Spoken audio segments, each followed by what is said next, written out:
Yep. Hello and assalamu alaikum everybody, and welcome to the Kashmiri Cabinet. It's a new podcast based on the judiciary and the law aspects of Pakistan, hopefully international as well. So this is just the first episode, and we're gonna continue building on this. Even try to get the lawyer himself related to this specific case on the podcast, inshallah. But for now, we have a good friend, Areej. And Areej, if you can just introduce yourself. Hi, Assalamu alaikum. So I'm Arij. I'm a student, just like I hope most of the people listening. And this podcast just started out of random curiosity. It was just us just sitting and chatting one day, and we were like, okay, you know what? Let's start a podcast. It might be fun.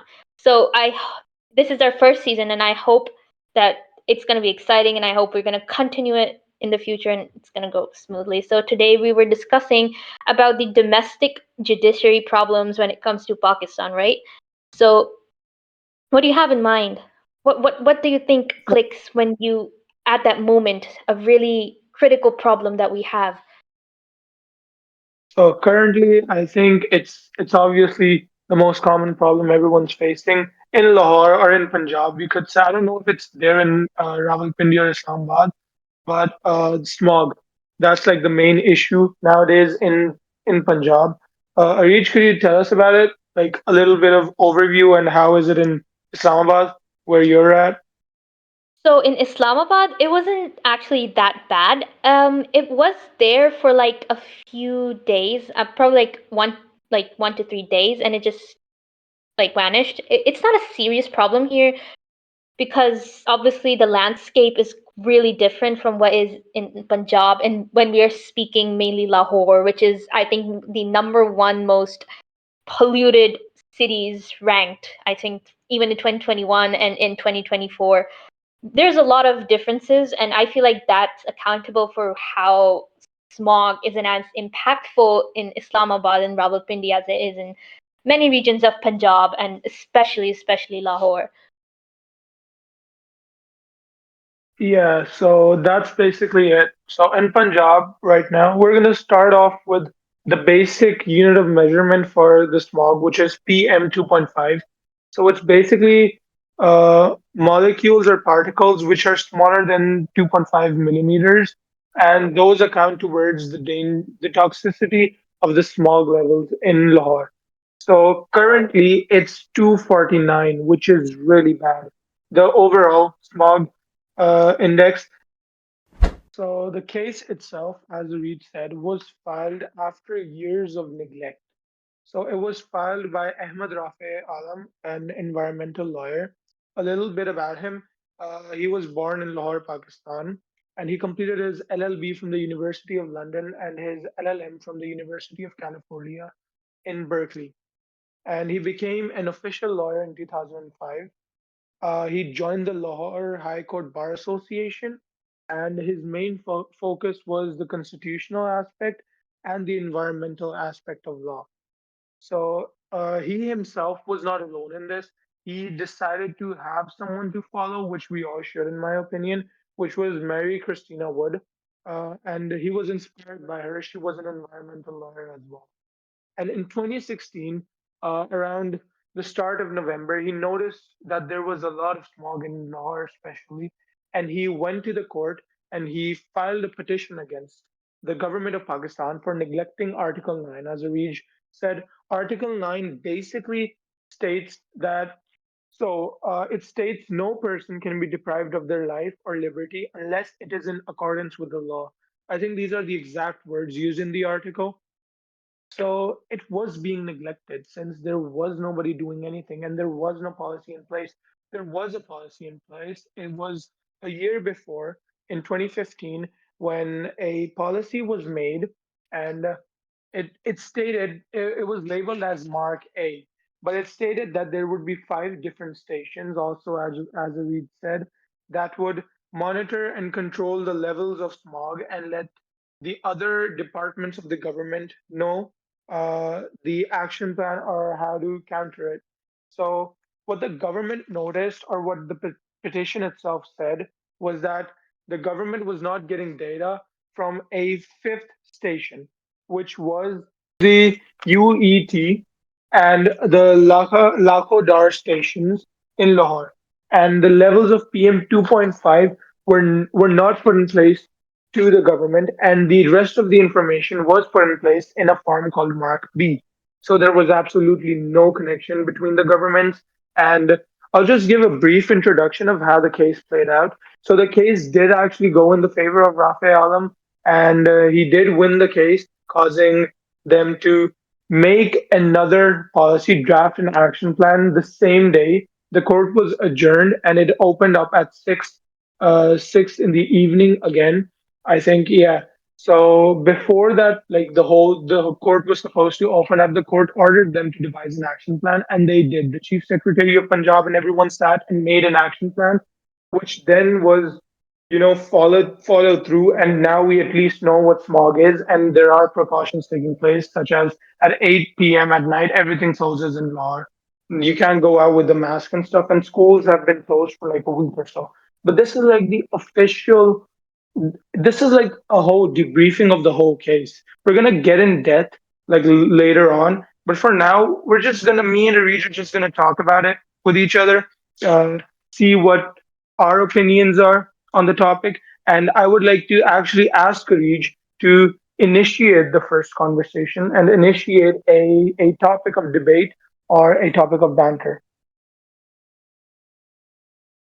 So, like many other environmental problems, is smog something that's a domestic issue, or is it like an international based issue? Is it a multifactorial issue? Is it just because how Punjab is topographically or industrially, like in economically, or is it because there are several other countries in like South Asia which contribute to this problem? First, we're going to get into that. Second of all, is smog really something that the government should be held accountable for? Or is it us, the people, who can manage it in our own ways? Because at the end of the day, there are many private industries which are illegally operating. There's a lot of detail into how smog is originated in Lahore. We'll get into that. But there's a huge topic if governmental bodies should be held accountable or if the people are the ones who are being neglectful. So we're going to get into these two topics. Now, Somer, do you have anything to comment on the first one? So basically, yeah, so smog is a domestic issue and it is a multifactorial issue as well. Not only because it's like obviously it's all throughout the world, but it's way more prominent in Pakistan. But other countries such as the US, they themselves also have an index and have safety precautions already in place without having the issue, which is like it's really intriguing since Pakistan had this issue and it didn't have anything to fix it, and the US has barely or never even had smog at all, and it still has precautions in place for when it does get smog. So, yeah, it is a multifactorial issue in my opinion, but it's more domestic inclined since we don't have anyone internationally covering this news. Even in Pakistan, it's being like pushed away. There's not enough information about what's going to happen or what's happening.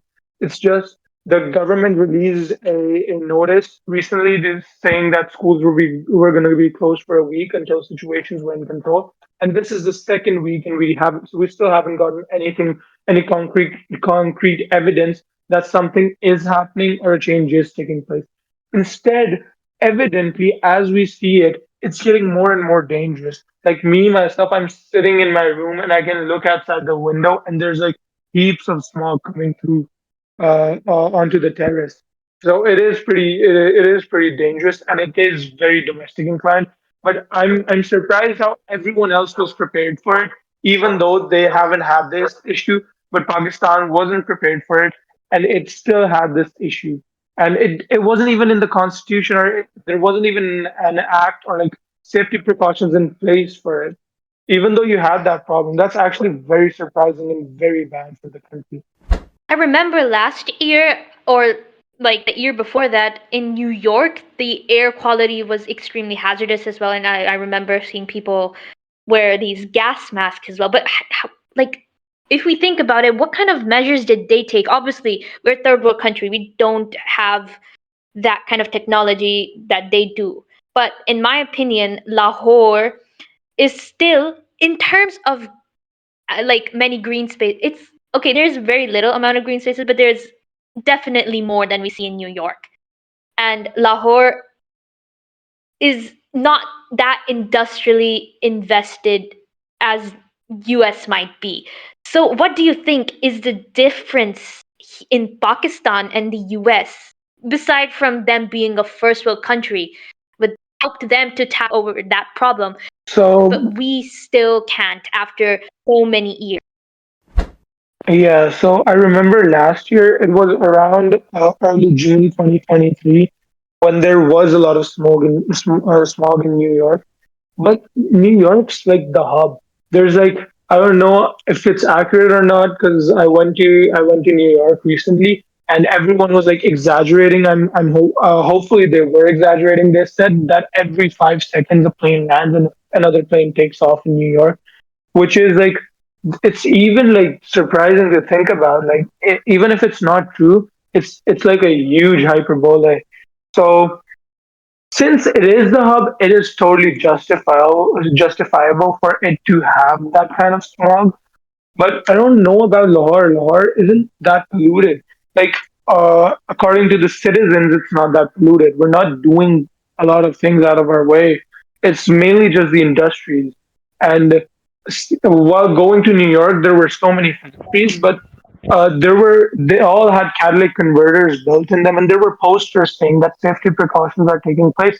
We don't see that in Lahore, not at all. So yeah, what you're saying is perfectly all right, Avij. They do have a lot of precautions in place. They are a first world country, but what they're doing, it's not that much. It's not that hard to do. Like putting simple precautions, putting simple signs. I'm sure the government of Pakistan can do that and ask the factories to close down, except the illegal ones. They don't really know if it's like there or not. But apart from that, yeah, the it doesn't need much like to counter smog. You don't need much. You just need to stop doing things that's making it worse. And it's the only thing that's like dragging this thing on. And why don't they just stop it? That's my question. Like I didn't see New York use anything specific to counter smog. They just they just released information and said that everyone should go inside, no one should come out. In New Jersey as well, there were like circulations going on around the cities and like communities and neighborhoods that outside is dangerous, so no one come out. That's all they did, and that's what's happening in Lahore, Pakistan as well. But I don't see that issue being tackled like it did in New York. Yeah, I feel like it's just more than the governmental bodies, it's the people itself. But I feel like we should also differentiate what makes Lahore, and as we gave an example, there are many other countries, many other cities with smog, New York City, but let's specifically focus on Lahore. And the basis of many features that we find in Punjab that maybe contribute to smog, and the factors are all around it. So I'm going to quote from a survey. I think it was done in 2022. The 50% of the smog is due to, we all know where smog is from. It's from the hydrocarbons, the emissions, the carbonates of sulfur, and all that kind of stuff that's basically industrial waste and exhaust waste, and we don't take care of them, and then they go up in the air, and there are many chemicals that are related for different kinds of stuff. For example, sulfates, the pollutants of sulfates, they can reflect sunlight that make the your land colder, and then there are carbons that will absorb more heat, and this will create a lot of temperature issues. And us being a country that's dependent on the monsoon rainfall, it actually does impact on how much we get rainfall. Like, as we've noticed that the rainfall is really inconsistent, right? So it's also because of the photochemical smog that's being produced. Okay, so we're gonna now land on why Lahore. it's due to 50% cars and 50% stubble burning. You know, stubble burning is जो खेतों को जलाते हैं. You probably, when you go on motorways and you see those entire fields that are being burned. I've seen that in person while driving to Lahore, and there's completely huge amounts of fields. Now, this is a only small portion. This happens on a really large scale, and as I mentioned before, Pakistan, specifically Punjab, is a agricultural based economy. We depend on agriculture, and yet we use extremely primitive methods to prepare our fields for new fields, to prepare ourselves for new ones. This is one of the most biggest problems. We talk about how I've heard so many people talking about how this is an industrial issue. It's because of factories. There's only 10 to 15% the hydrocarbons that produce the photochemical smog. Only 10 to 15% contribute to that. That's because of the emissions from the factories. So I feel like the real reason is because our industries are not that developed. And we, being an agricultural industry, we still use primitive methods. Now, there are also some other agricultural implications that, we still have the tradition of using cow dung. Now, surprisingly, it does contribute 2% to the photochemical smog. Now, 2% does not sound like a big deal, but considering that this is a huge tradition still used across many, many places in Pakistan, it has to be accounted. Okay, this is all. It's a really huge issue. Now, we also know about cars is basic. Everyone knows about cars and how they contribute to smog, but the traffic in Lahore specifically, and even in Rawalpindi and Islamabad, well, it's not as worse, but it's really congested, and there's no special methods. We also depend on gas, like cars that depend on gas. There's a lot of debate about electrical cars.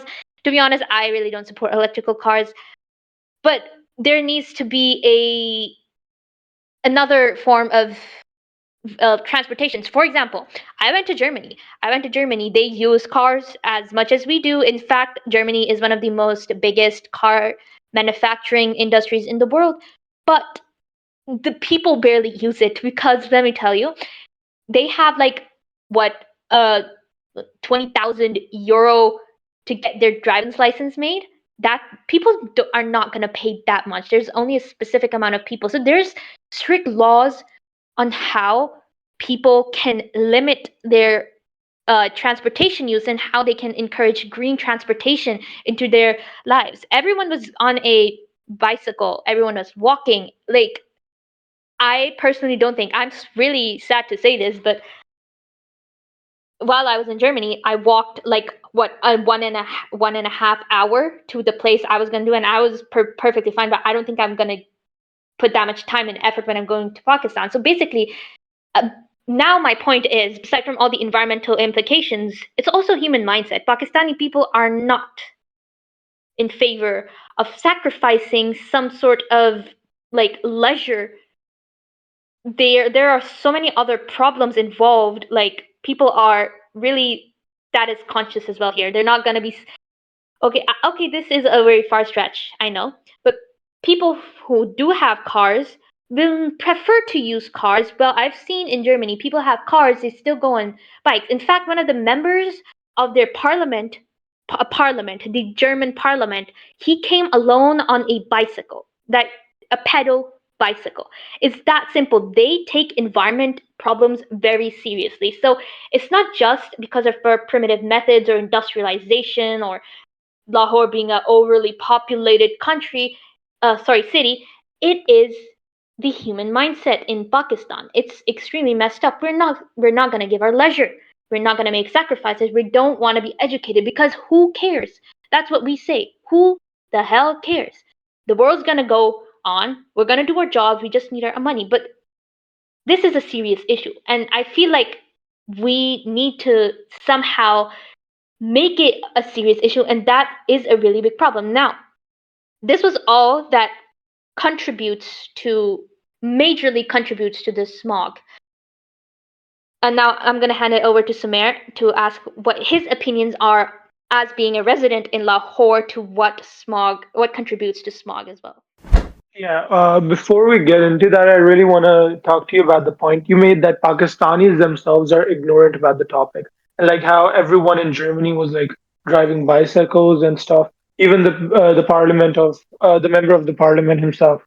So when I went to the US, like we're bringing different countries into view because that's what we compare, what we have to compare with our country. So when I went to America, I saw more reckless people than I did in Pakistan, and that was really surprising to me as well. There were people who had monster trucks in Texas, and they were just burning out their tires in on the highway. And it was around the weather. It shifts a bit before to the winter side in the US than in Pakistan.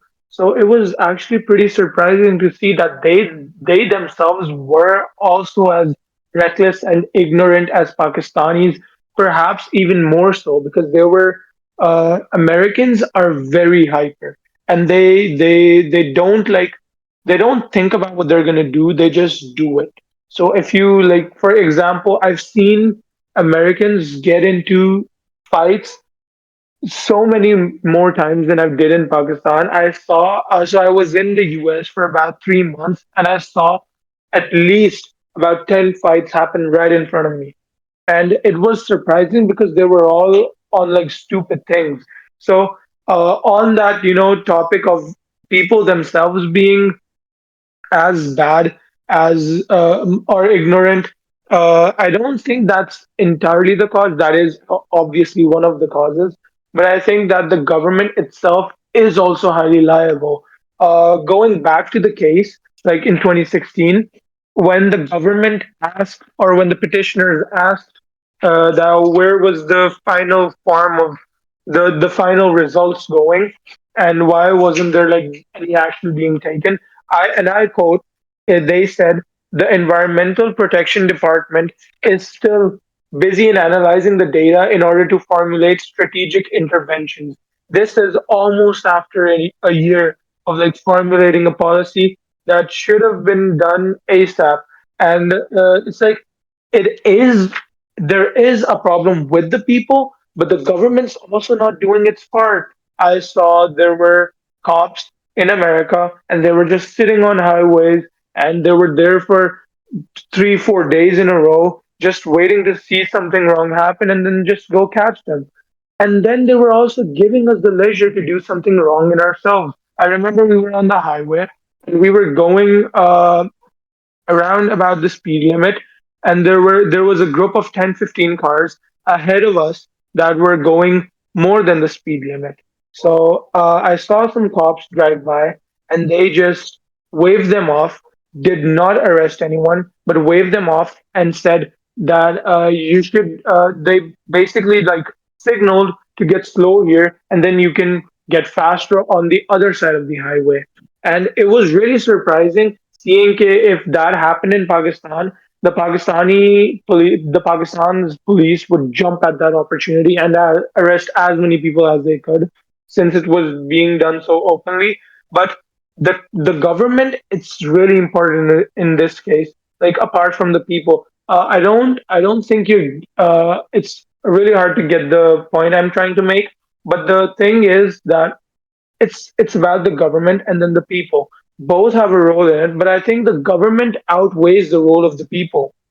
Like it's like, how do I say this? It's hard to compare both entities like the citizens and the government when one's in charge of the other. So if you're the class head boy or you're the head girl Rij, which you are, mashallah, but and then something wrong happens in your class or in your school, you should be the one to take the blame for it, not the other way around.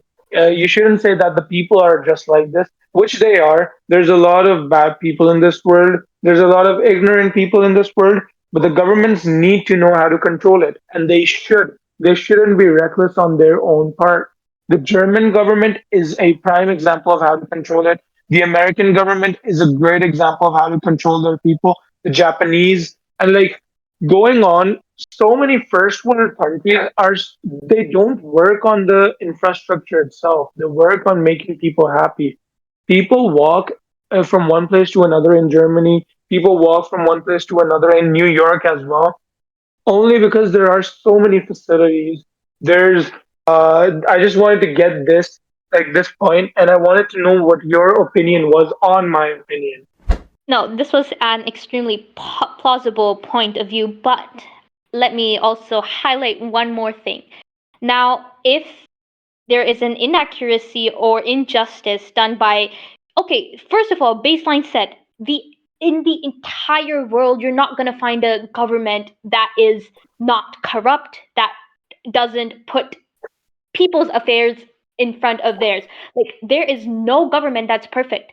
In fact, I personally feel like the American government is far more corrupt in terms of the Pakistani government. The Pakistani government is a huge Yeah, other topic, and like, 100%. but when an injustice, you mentioned USA, how people were doing stuff that may be considered illegal or maybe taken in account in Pakistan as well.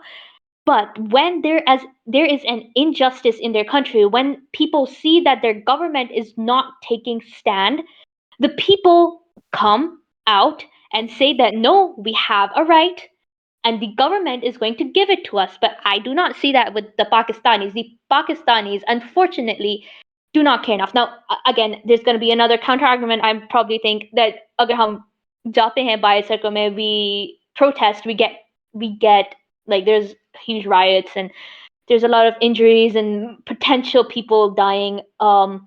First of all, I don't think that for the environment it's going to be that big of an issue if people try to protest for it. Second of all, the people don't care. Okay, that's the harsh truth. And if they did care, they were the ones who are going to be responsible for making the government responsible, because at the end of the day, we're the one who's paying taxes. We're the reason the government works. Okay, so unfortunately, most of the blame is to us. We are ignorant. Okay, we do not care. We absolutely do not care. I'm assuring that people in Islamabad really they don't care that what's going on in Lahore, what's going on in Punjab. They just want to live their own lives, which is natural, understandable. But the countries that I have said, Germany, you told about USA, they live as a community, they live as a society. When one part has a problem, they stand up for it and they solve it. They absolutely solve it. Uh, so I feel like that's one major difference between Pakistan. Now, I love my country. I'm not saying anything against its people, but this is the harsh reality. I have lived here for the entirety of my life, and I am very well aware of how people are. I love my people. But this is a really, really big flaw in the Pakistani people. They do not have a sense of community when it matters. We do say because we're Muslims, we're going to have a sense of, we do not. We absolutely do not. So this is one major highlight that I just wanted to point out from what you said. I do agree that government is an important has an important role in administrating the problem, but at the end of the day, we are the ones who are responsible for making the government take it into consideration as well. Now, we saw the petition was filed. But what other petitions were filed? What other stands did people take? Was there a movement on the social media? No, I didn't see that much. I feel like there's so much more than just governmental bodies taking this into account. We as people have to fix our lifestyles for that to happen. Of course, it's something that needs to be funded by the government, but at the end of the day, we are the one who are paying taxes to the government. We are the one who's making the government run indirectly. So we are responsible for what the government has to do or not. We need to pressurize them. If it's a big issue, we're the one who's supposed to pressurize them. It's not going to work like that. We're the one who's supposed to raise a voice, come out. We're supposed to fight for our right, and that's how we're going to get it. Especially seeing that Pakistan, we all know how Pakistani politics and the government system works. You don't get it unless you have to come out and fight for it for extremely long periods of time. We've seen this. Pakistan's history has been like this.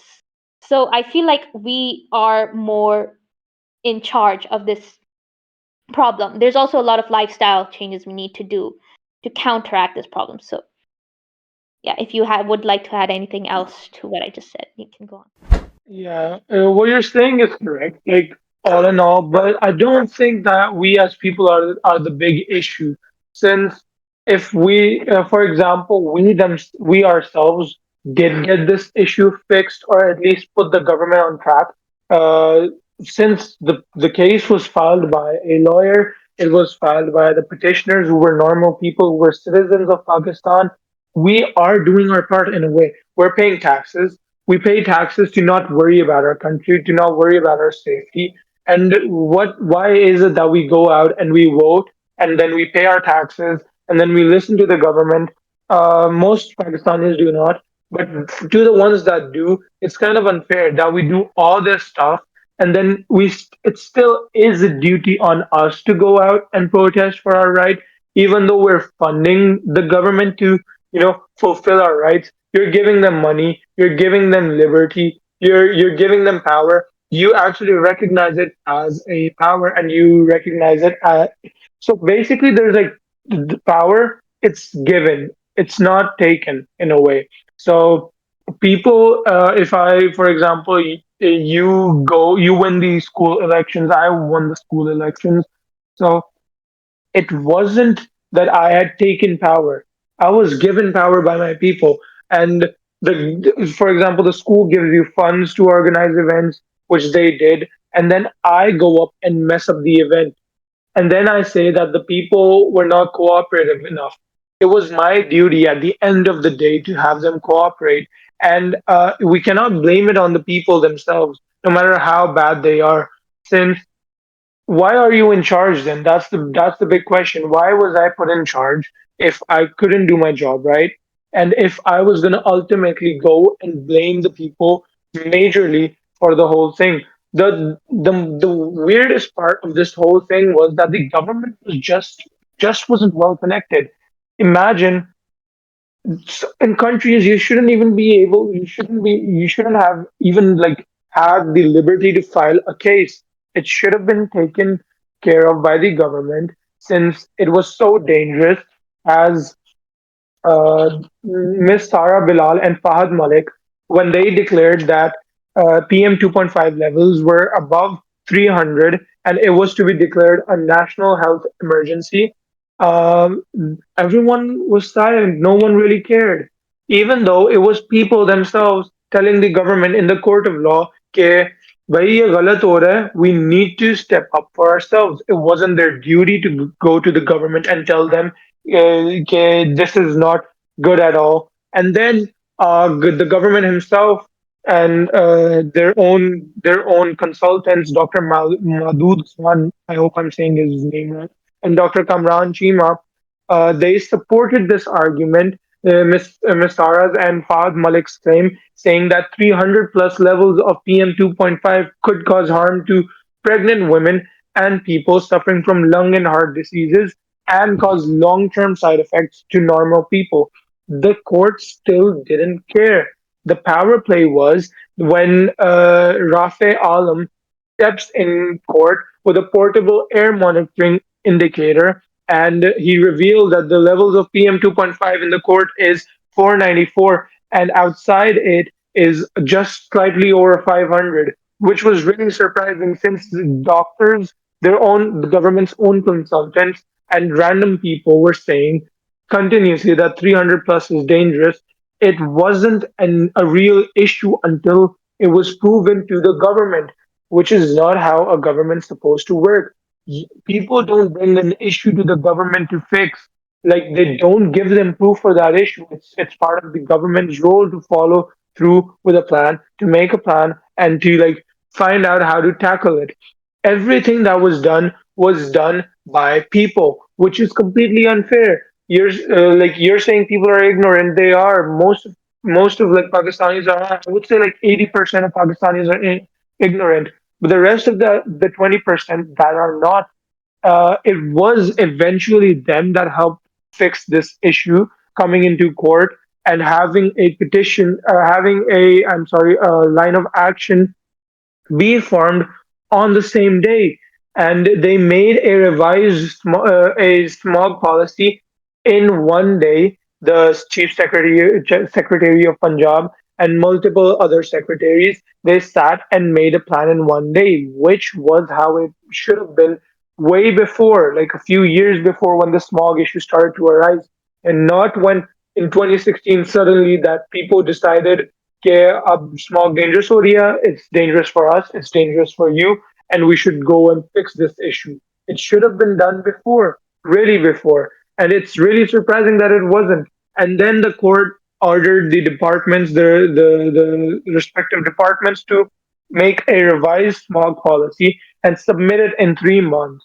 So it was actually going to be binding, and now it is an official part of our law, and there is an official plan, which is really great. But what I'm saying is, if it weren't for the people who stood up against it, went to the government, fought against it, and made multiple arguments trying to fix that, it wouldn't have been solved like by people protesting and stuff. Legal action had to be taken. There's a part of law that I really love, and which is why I'm pursuing law.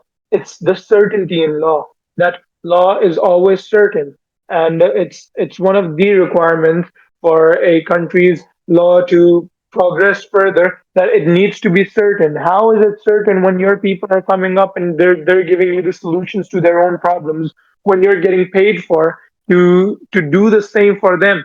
We're paying taxes. We're paying so many taxes. We have one of the lowest wages in the world at this point, and we're still paying taxes. I'm not talking about the ignorant people. I'm talking about the people that care about this country, that are actually doing what everyone says or what the government says. It's unfair to them, in my opinion, that even if they're like, uh, it's like 5 people in the whole country that are trying to get stuff fixed in the country, it still is unfair to those 5 people according to the justice system, according to equity in law, and according to the certainty of law. कि आपके country में 5 लोग हैं, वही अगर सारा काम कर रहे हैं, it's unfair to them when those 5 people are paying another person to do the same thing for them, more qualified people. How did we know that uh, the guy himself, the lawyer, the petitioner, Rafi Alam, was was more was a better option than the current prime minister or the chief justice or the chief secretary of Punjab? How was it that a citizen, a normal citizen, came up to the government and gave them a rule of action? That's like pretty surprising. It shouldn't be like that. There should be more qualified people in our government. If there's not, the government is ultimately flawed, and it needs to be changed. That's what we're getting at with this point of view, which is surprising, seeing that where we have such an unstable government. But Pakistan is a beautiful country. Everyone loves Pakistan. As you said, I love Pakistan. I love Pakistan's government.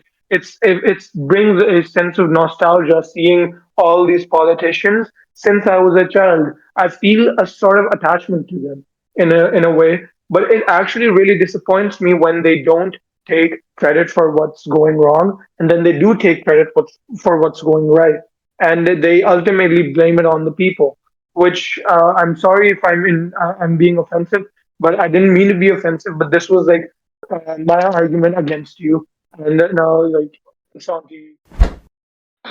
So, okay, I agree that the government is responsible, but what are you gonna do if the government is not gonna take any action? What are you gonna do? Let the country die? Let it fall apart? What are you gonna do then? So about that, The you point that just you just don't vote them. You don't give them the liberty of being in power, but we do. We go out, we vote, and then when it comes for time to stand up for our rights, we do stand up for our rights. But as I said, people are predictable in mass. A few tugs here and there, like on 9th May, when physical sanctions were being used, that's all it took. Everyone was inside their houses for the next 2 or 3 months. The government is eventually more powerful than the people, and we can't really do anything about it. unless we change the system from within. Like people always say that we need to go out of the system to change it. But what I believe is you stay in the system and then change it. You No, yeah, change it I from agree with that within. Don't statement. go out. Completely agree with that statement. Yeah, so that's what I'm like saying. If the government itself is not doing its role correctly, and it's way more powerful than us, there's not only one form of power as well. There's something called opaque power, and opaque power is basically power that's hidden. They're trying. They know what we're doing. They know where we are. Only because of our phones, it's all hidden. We can't see how they control us anymore. It's through media, it's through multiple different ways. The government is formed by multiple different ways, and they have power to control us through those ways. Well, and we can't really do anything against it. Like we saw, Bangladesh, Sri Lanka, they all overthrew their governments, and now what's happening? I sat on a plane with a Bangladeshi, and he was sitting next to me, and he was constantly criticizing Pakistan about being mean to Bangladesh, which was really funny since I was a Pakistani. I did mention that to him multiple times, but he was quite old and experienced. So I sat and I had a conversation with him. He said the same thing. He said that Bangladesh itself is how they overthrew the government was because the government itself is very strong. They said the army was with the people. And when the government's united against you, the army and everything else, you do not have a chance. I'm not even kidding.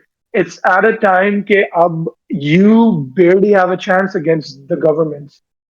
It's not like it was a few hundred years ago when you're gonna take a sword and then you're gonna take your horse and you're gonna go collect people to fight for your cause. Abhi, it's so direct that the government can directly attack you without even caring about it. The present prime minister won't know, but आपके bank account seize हो जाएगा. And you're like, yeah, it's such a big part of me, the bank account. It's like, it's how you live, it's how you survive. And the prime minister doesn't even care about it. He doesn't even know about it. It's not this in Pakistan, it's like everywhere around the world. Everything is built in such a hierarchy that no one really can do anything anymore unless the government is split apart and then the government supports the people as well, which is how it was in Bangladesh.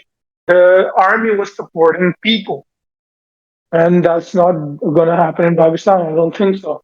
It's the army and the government are one entity. They're together, they're standing together, and that's how it should be. We should change the system from within. We can't go out. We can't fix it by brute force, by protesting. Physical sanctions are way too dangerous for any human. You get beat up once, and then you lose the will to do anything ever again.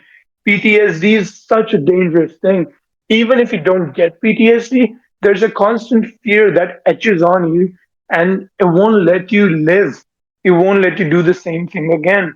So, like with us, that happened with us too. Because of politics, certain things happened in our family, and I wasn't allowed to pursue politics. But inshallah, I am now. There was like no pressure. It was just a certain no कि आपको कोई मना कर दे किसी चीज करने से because of the fear. And those are what the governments do amazingly. And it's powerful in a good way and in a bad way. So I don't think we can just protest and get out of this situation anymore. It's dangerous and it's like it's hard to do. No, when I meant कि हम क्या कर सकते हैं, it's not all just about protest. As I said, it's also lifestyle changes. I mentioned that 50% of the smog contribution, the hydrocarbons, all the fluorhydrocarbons, all these particles that contribute to photochemical smog, 50% of them come from transportation emissions. Now, this is something we can change. We can change because we purchase these cars, we use them in ways we want to, and we are responsible for making them cleaner in some ways. Like, for example, the catalytic converters we said. So I still feel like it's a responsibility. I feel like after hearing your opinion, and as I stand firm on my belief, I feel like it's an interconnected issue. It's an interconnected issue. Now, this wouldn't be if if it was any other country in the world, because the governments are more responsible, but the people aren't. And but in Pakistan, we got nothing. Both of them are absolutely out of the picture. So I feel like when you need to bring change, there's going to be a lot of sacrifices. It's going to be drastic. Okay, it's going to be completely different from what we've seen now. This is again a very out of the topic example. Okay, maybe we can keep this one in topic and perhaps to Pakistan ki, but we can talk जब पाकिस्तान बना था. Okay, it wasn't something कि कायदे आज़म ने रात को constitution लिखवाई और बातचीत की और वो दूसरे दिन बन गया. There were so many people who died in the process. There's so many people who gave up their rights, their liberties. So you want something, there's a price for it. It's not going to come simply by sitting in one position. In fact, it's not going to come when we both are talking on this podcast. It's not going to work like that. There has to be some physical, not protesting. I'm saying take action. Change your lifestyle. It's about minute stuff that you're going to add to your life, and that's how you're going to bring a change. If the government's not doing something, you should. Why are you waiting for the government to take action? Because we all know, as you just mentioned, कि हमारी government is not just government, but it's also the military that's within. It's extremely hard for us to promote what our rights and our beliefs are against this huge power. We don't have that much to go against them. Yeah, you said that, but what are you gonna do? Let the country die like Bangladesh and Sri Lanka? What are we gonna do? We need to take a change, and if it is, we have to start personally. And trust me when I say it's really small changes that one person's lifestyle is going to contribute to ending issues like smog. Like it makes an impact. I've been in with the environmental society for a very long time. I have studied a lot of this subject in extreme detail, and let me tell you, it's the smallest contribution you can just make from your household. So that's why I'm pointing out we're being ignorant. Yes, on a large scale, the facilities that we are going to be provided, that's at the end of the day going to come from the government. But if they're not going to give us, I wouldn't suggest you to sit and wait for what they're going to do. Yes, some people filed a petition, but that was only 2%. Maybe you said, like, you gave an example, 80% of the people are ignored, 20% aren't, and they're working. But what kind of progress is that 20% going to bring? Realistically speaking, you need a huge amount of people to bring change realistically. And if this petition was filed back in 2016, we can see that the smog problem is still there. Okay, if you want effect, you need people. You need them to come. You need society. You need to be a community. You need to stand together. It does not have to be protest. It's small changes. You can inventions. The Pakistani mind is great. We are ranked the fourth intelligent people in the world. So it's a little difference in our mindset. That's what's going to change the not just the environmental landscape, but the entire economical, educational, industrial. That's what this Pakistan needs at that moment, and not going to help. That's not going to be with the help of the government. Of course, there is a lot that the government is going to contribute, but if it's not, we're going to have to do that on our own, because it's something hard earned stuff. Okay, you're not going to bring change unless you work for it. And that's it. कहते हैं कि baseline है, एक चीज की set हुई हुई है. You're gonna get what you did for, ठीक है? So that was my opinion on that. I absolutely do agree that government is entirely responsible for a lot of the implications we face in our country, and specifically speaking environmental. But I've been in this field for so long, I know it's the small changes that people need to make. And I have worked with people, I have seen people. Okay, let me tell you an example. I had an internship with the WWF, and a lot of the people, obviously I got to know a lot of the environmentalists there.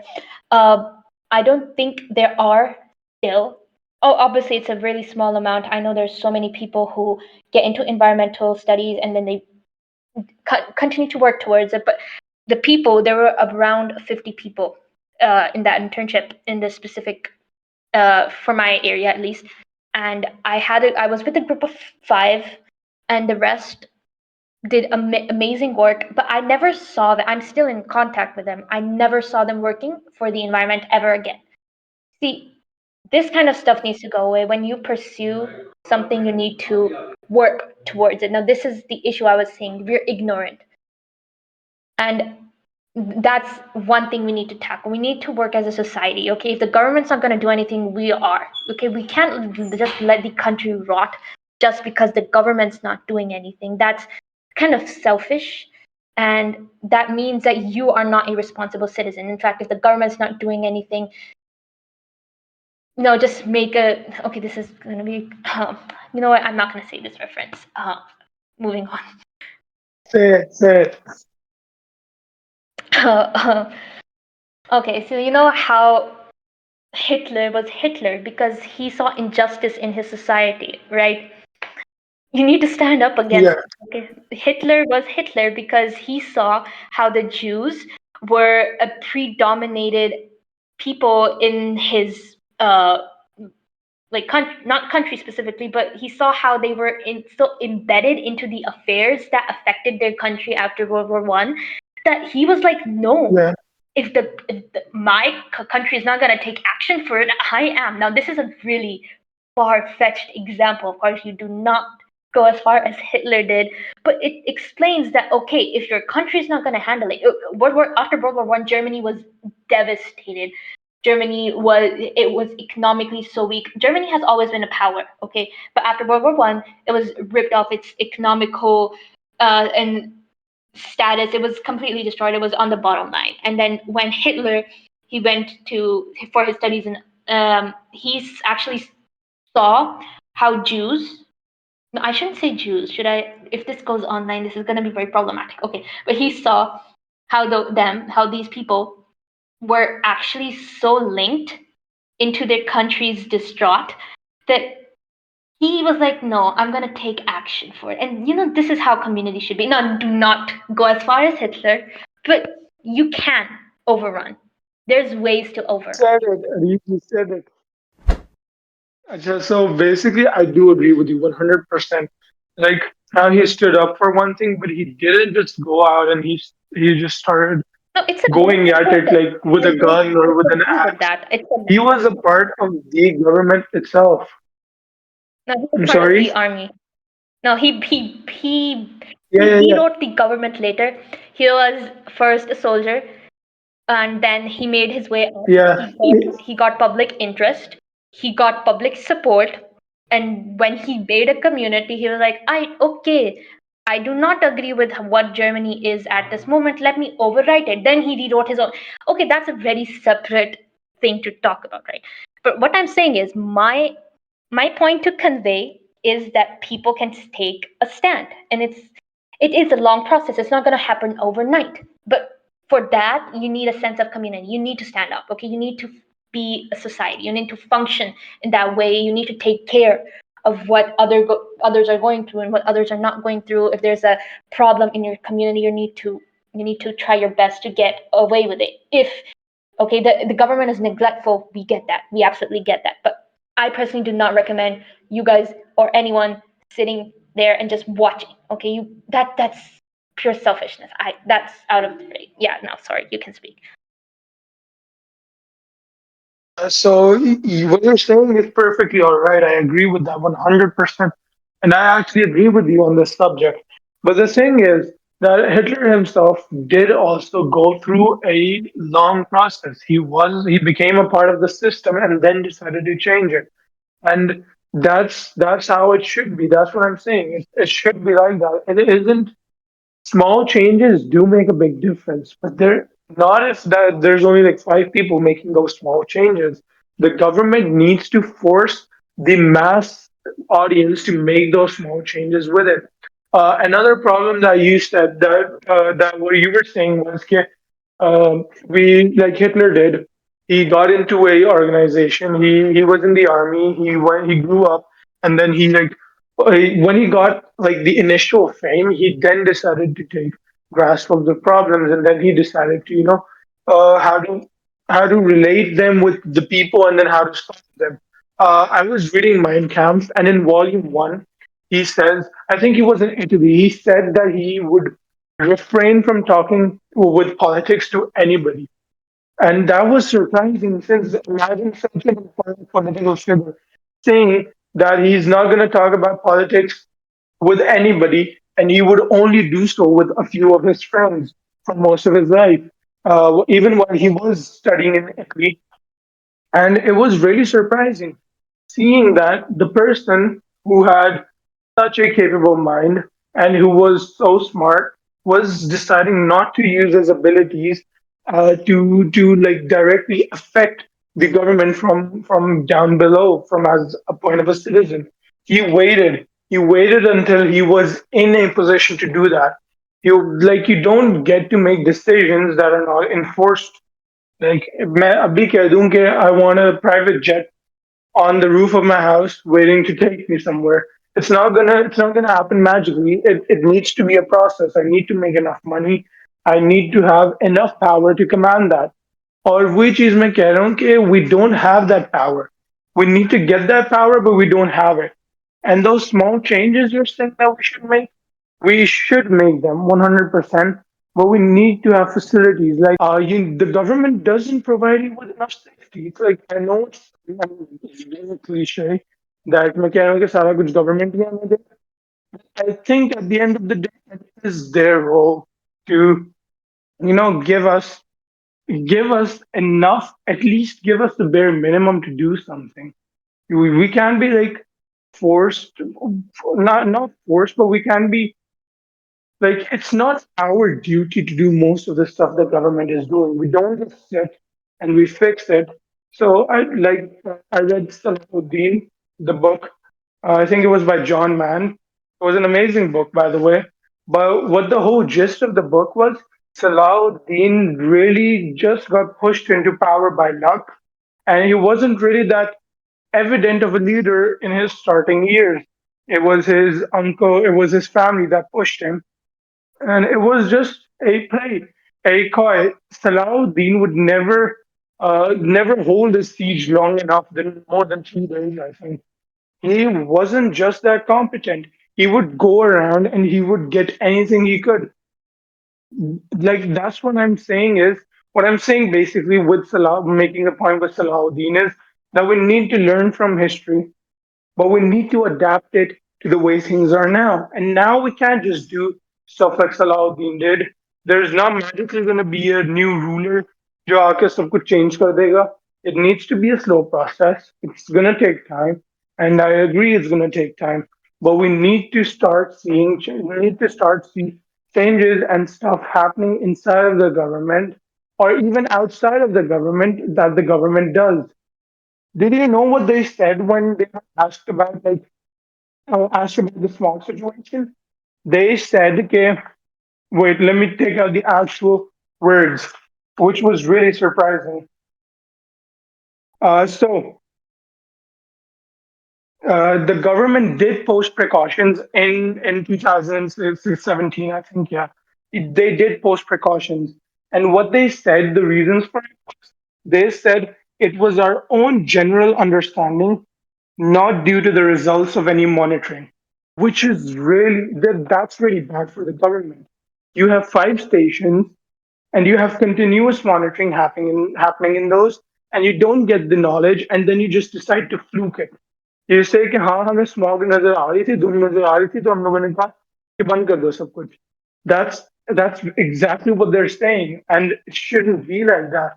The exact words, like I'm saying, the exact words are, it was our own general understanding, not due to the results of any monitoring. That's actually surprising. I'm actually really disappointed at that. How would they even have the audacity to say it, being in such powerful positions, being in positions that could they the people who said this are one of the most important people in the world right now. Pakistan is one of the most important countries, or the strongest countries in existence right now, no matter its state. We're a nuclear power. We have one of the biggest agricultural industries, as you said. It's bigger than what Africa has. It's bigger than what any country, in my opinion, has. And Africa is multiple times bigger than Pakistan. And Pakistan is nothing compared to Africa. We have the largest irrigation system in the world. And like, we're not a country to be messed with. Our geological location What? is also important. Where we're based is perfect as a trade route. We have all sorts of topographical features of land. We're dense in minerals. We're mineral resources. Yeah, yeah, We basically have everything in the country yeah. that people would need. We have a sea. We have lakes. We have glaciers. We have all sorts of natural resources. So yeah, I agree. We are powerful. But we don't have enough money to, utilize those. Did you know that recently? I don't know if this was a rumor or not. It was said that there was oil found in The Balochistan fourth and largest acha oil khasa reserve oil. in the world. Yeah, fourth largest reserve, and we as Pakistanis don't have enough money to go and get Yep. it, which is really so surprising. That's what I'm saying. That us as a country, the biggest selling factor of our country is we have a nuclear problem. We have a nuclear program. We're not to be messed with by any country, even the U.S. itself is not going to directly attack us. It's so evident of how strong we are, of what a position we hold on in the world. Like when like we sit in the UN courtroom for or the ICJ, we have a say. We get to control how things go around the world, even if it's not that strong or even if we're not that powerful. We are powerful, and it's really embarrassing for a country of this stature to say, "Okay, it is our own general understanding on a point of of a national emergency." Imagine being the president of the US. Like, I think that's the best position you can have. Like, in the world right now, being the president of the United States.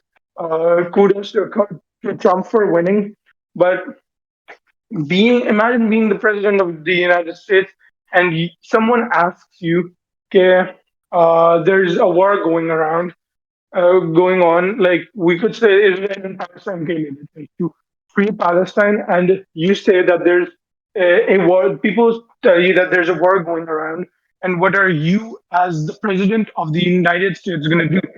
And you say कि no one told me about that war.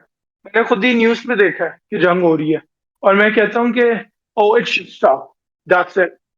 You don't stop it, or you just say, "Oh, I'm going to send like $100 million of aid to Palestine," and that's it. Only because I wanted to do so. None of my people knew about it. None of them cared to tell me about it, and that's surprising. Like, we're talking about the education department of Pakistan, and we're talking about the health department of Pakistan.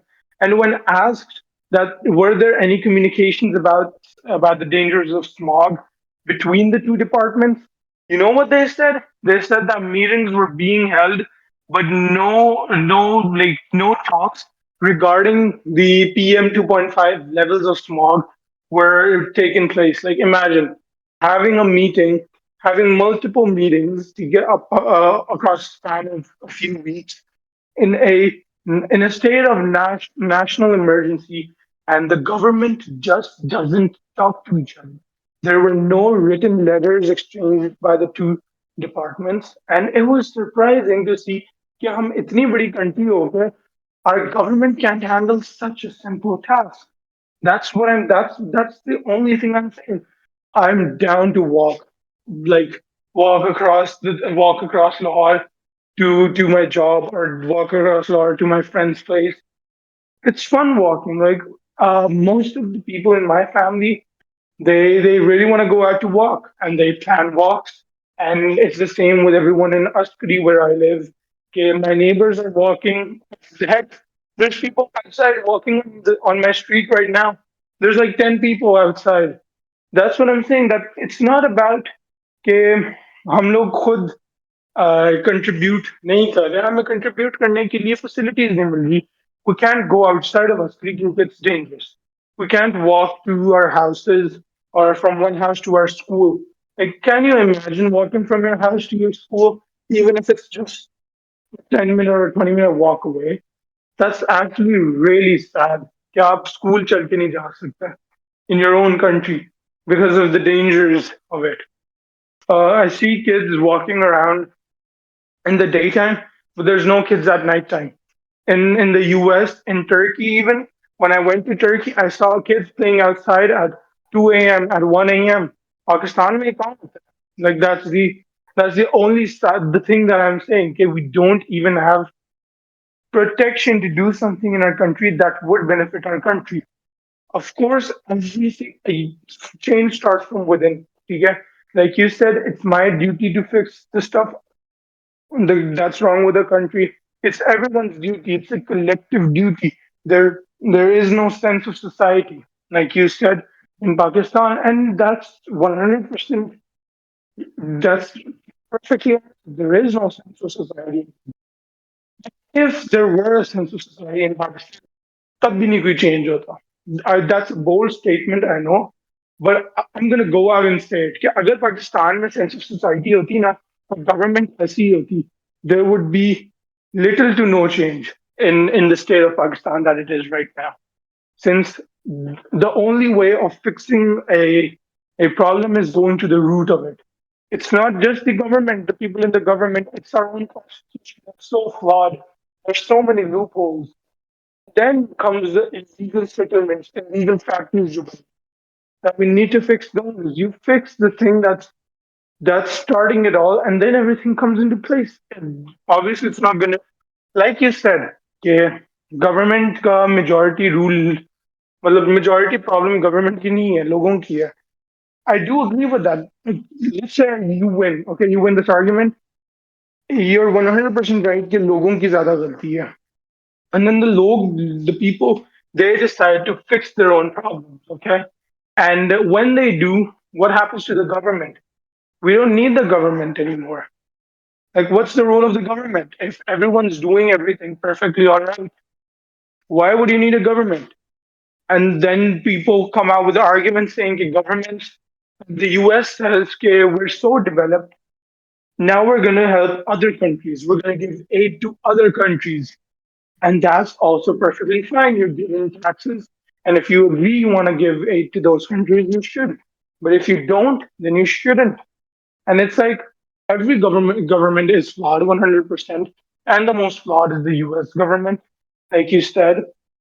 But I don't think that they're not hurting themselves. क्या आप अपनी country को नहीं नुकसान पहुंचा रहे? They're hurting another country. And that, like you said, people don't care. That's gonna happen in the US as well. People just don't care at one point. They're like, "Yeah, हम लोग तो set है ना, फिर बाकियों का सोचेंगे." पाकिस्तान में हम लोग ही नहीं set. How are we gonna think about other people when we're individually going through such big problems? Like, my school hasn't been open for 2 weeks. I have to give my exams in May and June, and I don't know how I'm gonna get how my preparation is gonna go. So I'm gonna leave it at that from my end, and you're welcome to like give me any argument in return, and I'm 100% open to it.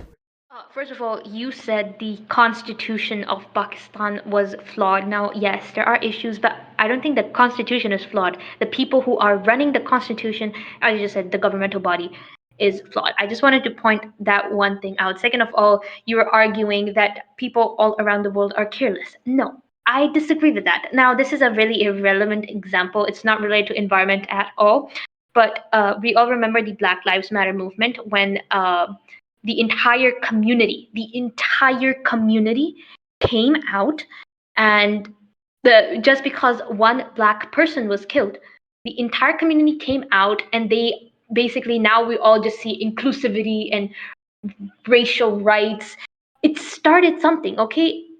It's not like people should just when people care, stuff happens, changes happens. Now, this is also a very um, really far off example. I'm going to give it to you. We've all been seeing the Menendez brothers story. this case is, I think, 33 years old now. It started back in like 1990, and it ended by like 1990. It was something that was really popular when the hearings happened, and then it died down.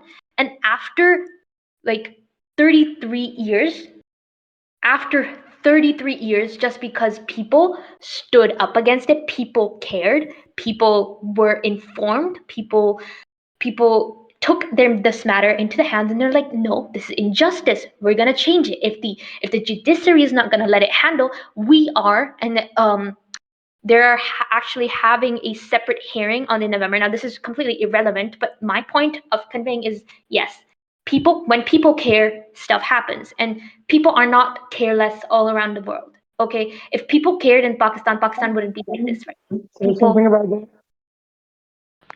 like a little like choti si baat. People only care because they've got their own needs met. No one's got their own needs met in Pakistan. Even the richest of the richest have problems in Pakistan with surviving. Like इतनी constant death threats मिल रही है पाकिस्तानियों को. Like the richest people, they themselves cannot go out. ठीक है? Even with like 20 security guards, their lives are in danger.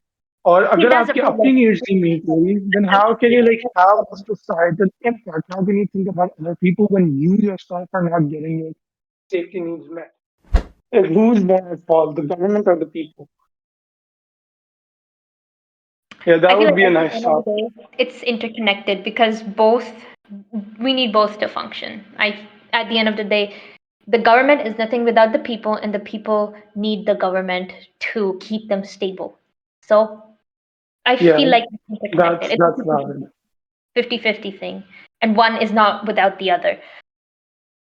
So I feel like, yeah, that if we did go, okay, so for everyone who's gonna listen to this, this is relevant in terms that all of the problems are administrative problems, or it's other social or response, like, in other words, something that's you're held responsible for.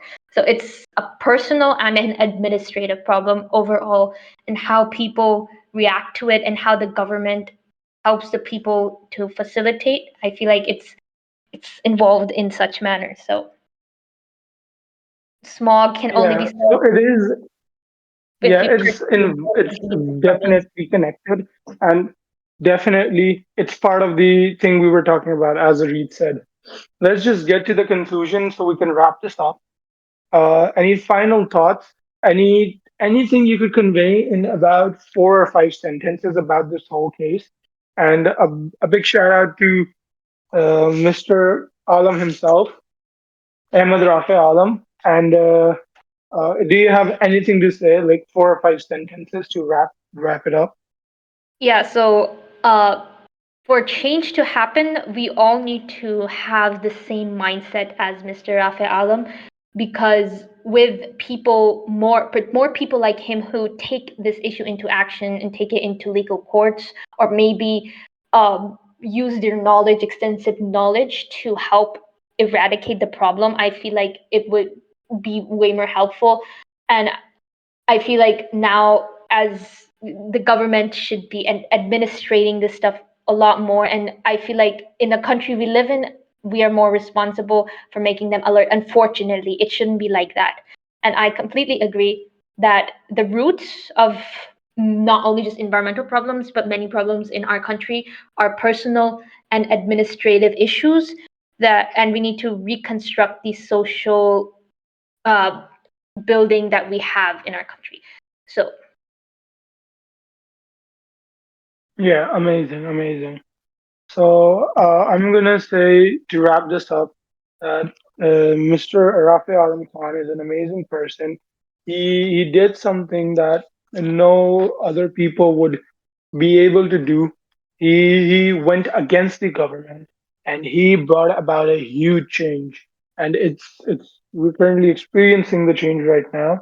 And he should be a person. He's a person that people should strive to be like. Like if you want an idol, you go for him. You go for people like him. And that's like the final statement. And now that that's over, I'm gonna say that first of all, we did make some mistakes. We might have made some mistakes in stating out the facts of the case, in stating out what we thought about the government itself and how what we thought about the case itself. And it was bound to happen. We're kids. We don't know a This lot was of a stuff. debate. Okay, it's And opinionated. It's opinionated. It's gonna be yeah, different from even if we got everyone's gonna have a different perspective on what yeah, we. yeah, even if we did get a few facts wrong, I apologize in advance. And if we did do something that offended someone, please email us. We're gonna put the email in the description or the bio, and you can get to us. We're totally approachable, and we're sorry if this offended or if this hurt anyone.